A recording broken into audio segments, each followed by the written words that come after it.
നമസ്കാരം. യൂറോപ്പിൽ അതീവ തന്ത്രപ്രധാനമായ നാറ്റോ സൈനിക താവളങ്ങൾക്ക് മുകളിലൂടെ റഷ്യ വ്യാപകമായി രഹസ്യ ഡ്രോൺ നിരീക്ഷണം നടത്തിയതായി ഞെട്ടിക്കുന്ന റിപ്പോർട്ട്. പ്രമുഖ ആഗോള ചിന്താകേന്ദ്രമായ International Institute for Strategic Studies നടത്തിയ പഠനത്തിലാണ് യൂറോപ്യൻ രാജ്യങ്ങളുടെ വ്യോമ പ്രതിരോധ സംവിധാനങ്ങളിലെ മാരകമായ ദൗർബല്യങ്ങളും സുരക്ഷാ വീഴ്ചകളും തുറന്നു കാട്ടുന്ന വിവരങ്ങൾ പുറത്തുവന്നത്.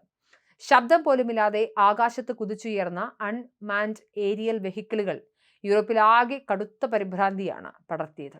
2024 ഓഗസ്റ്റിനും 2026 ഫെബ്രുവരിക്ക് ഇടയിലാണ് നാറ്റോ സഖ്യത്തെ നടുക്കിയ ഡ്രോൺ കടന്നുകയറ്റങ്ങൾ ഉണ്ടായത്. അമേരിക്കയുടെ B-61 12 ഗ്രാവിറ്റി ബോംബുകൾ സൂക്ഷിക്കുന്ന ആണവ പങ്കാളിത്ത കേന്ദ്രങ്ങൾ, ഫ്രാൻസിന്റെ ഐലോങ്ങിലെ ബാലിസ്റ്റിക് മിസൈൽ അന്തർവാഹിനി താവളം എന്നിവയുൾപ്പെടെയുള്ള അതീവ സുരക്ഷാ മേഖലകളിലാണ് റഷ്യൻ ഡ്രോണുകൾ വട്ടമിട്ട് പറന്നത്. ജർമ്മനിയിലെ റാംസ്റ്റെൻ എയർബേസ്, UK-യിലെ RAAF ലേക്കൻഹീത്ത്, ഫ്രൈഫോർഡ്, ഫെൽഡ്വെയർ, മൈലൻഹാൾ തുടങ്ങിയ താവളങ്ങളും നിരീക്ഷണത്തിനിടയായി. ഡ്രോൺ സാന്നിധ്യം മൂലം പ്രമുഖ വാണിജ്യ വ്യോമയാന കേന്ദ്രങ്ങൾ പലതവണ അടച്ചിടേണ്ടി വരികയും സൈനിക പ്രവർത്തനങ്ങൾ തടസ്സപ്പെടുകയും ചെയ്തു. സാഹചര്യത്തിലുള്ള അടിസ്ഥാനത്തിലാണ് IISS ഈ റിപ്പോർട്ട് പുറത്തുവിട്ടതെങ്കിലും ഒരു യൂറോപ്യൻ ഭരണകൂടവും ഇതുവരെ ഇതിന് പിന്നിൽ റഷ്യയാണെന്ന് ഔദ്യോഗികമായി ആരോപിക്കാൻ തയ്യാറായില്ല. ഉപരോധങ്ങളെ മറികടന്ന് എണ്ണ കയറ്റുമതി ചെയ്യാൻ റഷ്യ ഉപയോഗിക്കുന്ന 1300-ലധികം വരുന്ന പഴയ കപ്പലുകളുടെ ഷാഡോ ഫ്ലീറ്റ് വഴിയാണ് ഈ ഡ്രോണുകൾ വിക്ഷേപിച്ചതെന്നും റിപ്പോർട്ട് വ്യക്തമാക്കുന്നു.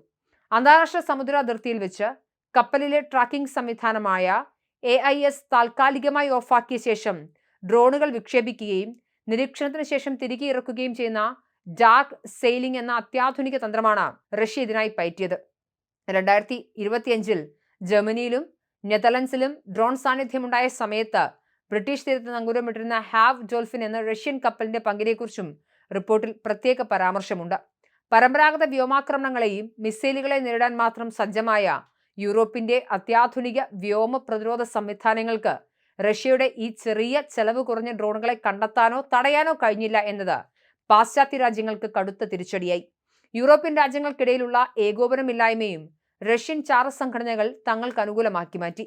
2022 റഷ്യൻ രഹസ്യാന്വേഷണ ഉദ്യോഗസ്ഥരെ യൂറോപ്പിൽ നിന്നും കൂട്ടത്തോടെ പുറത്താക്കിയതിനെ തുടർന്നുണ്ടായ വിവരശേഖരണ പരിമിതി മറികടക്കാനാണ് മോസ്കോ പ്രധാനമായും ഈ ഡ്രോണുകളെ ആശ്രയിച്ചത്. നാറ്റോ സൈന്യത്തിന്റെ പ്രതികരണ സമയം പരിശോധിക്കാനും തന്ത്രപ്രധാന കേന്ദ്രങ്ങളിലെ ദൗർബല്യങ്ങൾ മനസ്സിലാക്കാനും ഈ കടന്നുകയറ്റത്തിലൂടെ റഷ്യക്ക് സാധിച്ചു. ഡ്രോൺ ഭീഷണി ശക്തമായതോടെ ജർമ്മനി, ലിത്വാനിയ, റൊമാനിയ തുടങ്ങിയ രാജ്യങ്ങൾ തങ്ങളുടെ സുരക്ഷാ നിയമങ്ങളിൽ അടിയന്തര ഭേദഗതി വരുത്തി.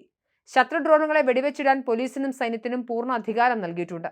എങ്കിലും സമുദ്രാതിർത്തി കേന്ദ്രീകരിച്ച് നടക്കുന്ന ഇത്തരം ആസൂത്രിത കടന്നുകയറ്റങ്ങളെ ഫലപ്രദമായി പ്രതിരോധിക്കാൻ യൂറോപ്പിൽ ഇപ്പോഴും വ്യക്തമായ നിയമങ്ങളോ കൃത്യമായ സംവിധാനങ്ങളോ ഇല്ല എന്നത് വരും ദിവസങ്ങളിൽ വലിയ സുരക്ഷാ വെല്ലുവിളിയെ തുടരുമെന്നും IISS റിപ്പോർട്ട് മുന്നറിയിപ്പ് നൽകുന്നു.